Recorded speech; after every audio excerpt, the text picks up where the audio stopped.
અંકલેશ્વરમાં મામાદેવ મંદિરના મહાપ્રસાદ ચૂલા પર પરંપરાગત રીતે રંધાયો હતો. અંકલેશ્વર ગેસની અછત હવે ધાર્મિક પ્રસંગોને નડી હતી. અંકલેશ્વરમાં મામાદેવના ભંડારા પર લાકડાના ચૂલા પર પ્રસાદી બનાવાઈ હતી. મંદિર ખાતે વિવિધ ધાર્મિક પ્રસંગોનું પણ આયોજન સાથે રાત્રિના ભવ્ય લોક ડાયરો યોજાયો હતો. મિડલ ઇસ્ટમાં ચાલી રહેલા યુદ્ધની પરિસ્થિતિને કારણે ગેસ સપ્લાય ખોરવાયો છે, જેની અસર સ્થાનિક સ્તરે ધાર્મિક પ્રસંગો પર યોજાતા ભંડારા પર પણ પડી રહી છે. ગેસ સિલિન્ડરની અછતને કારણે અંકલેશ્વર પંથકમાં મહાપ્રસાદ તૈયાર કરવા માટે પરંપરાગત પદ્ધતિ અપનાવવામાં આવી રહી છે. ગેસ સપ્લાયમાં ખલેલ પડવાને કારણે ભંડારાના આયોજકોને મહાપ્રસાદ તૈયાર કરવામાં મુશ્કેલીઓનો સામનો કરવો પડી રહ્યો છે.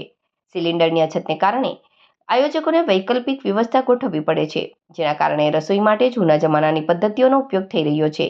હસ્તી તળાવ ખાતે આવેલ મામાદેવ મંદિરના ભંડારા પણ અસર જોવા મળી હતી.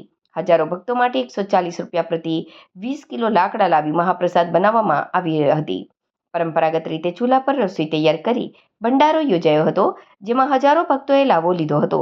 જે બાદ સાંજે ભવ્ય લોક ડાયરાનું આયોજન પણ કરાયું હતું, જેમાં હજારો લોકોએ હસ્તી તળાવ ક્રિકેટ ગ્રાઉન્ડ ખાતે યોજાયેલ લોક ડાયરાને માણ્યો હતો.